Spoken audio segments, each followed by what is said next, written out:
about what we do every day out there. All right, Paul. Nothing.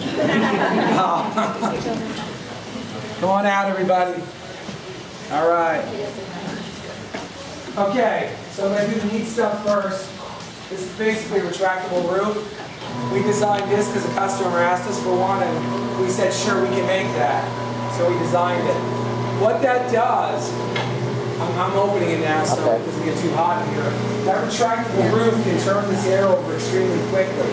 So it's great when you have a tropical room where you want real heat and you want to keep everything comfortable, because you can take it and quickly change the room over. In the wintertime, you would not want this in a room that needs to hold maybe, say, a 70-degree temperature. So then we have what's called bridge vents over there. They'll crack, it's in the other room next door, they'll crack a little less open and let less heat out. This would turn it over too quickly in a greenhouse. So this is typically used in a pool enclosure or an environment where you want to have really excessive heat.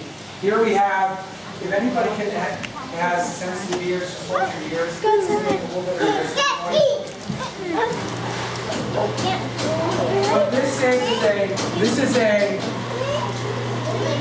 it's basically a concentrated mist system that microatomizes moisture into the air.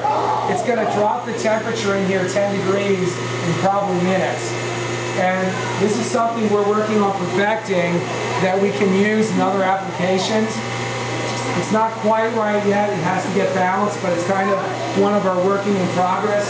Feel how cooler it's getting, how much cooler? You're literally going to feel it suck the hot air right out of the room.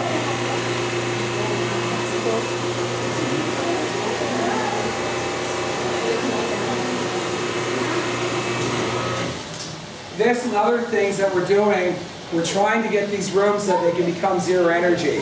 In the end, we're going to use different methods of solar hot water panels. You see over there, you can see them on the roof there, on the vertical wall above the greenhouse roof. Those will actually take hot water into fin tube and during the winter heat the greenhouse. And then we're going to be working with things called phase change material that take the heat from here, absorb the heat into salts at say 71 degrees, store that heat helping cool the room. Then at nighttime when it gets cooler than 71 degrees, they're going to release that through basically a solar battery, solar fan, and bring it back into the room to make it energy neutral.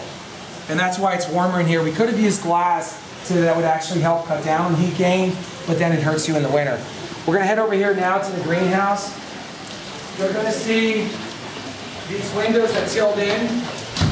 We did not invent these. These come from Europe. Some people can walk by me. They're a tilt turn.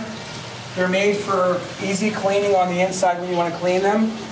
They're also made for security, so people can't break in. And that's why they lock that way. And they're very popular in Europe, about 20 years.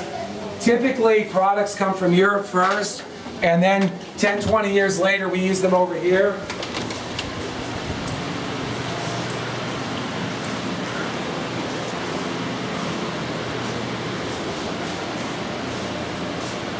See how comfortable it is in here? We make plants more comfortable than people. They're more sensitive.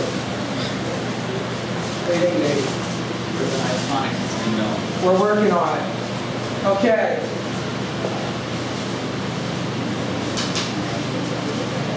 This is a true horticultural greenhouse. This is something like right now I think we have 4 or 5 of these. We did at Yale University, 3 or 4 University of Wisconsin. We just finished York College, F&M College. We do most of the institutional greenhouses in the country now that are insulated, fairly broken.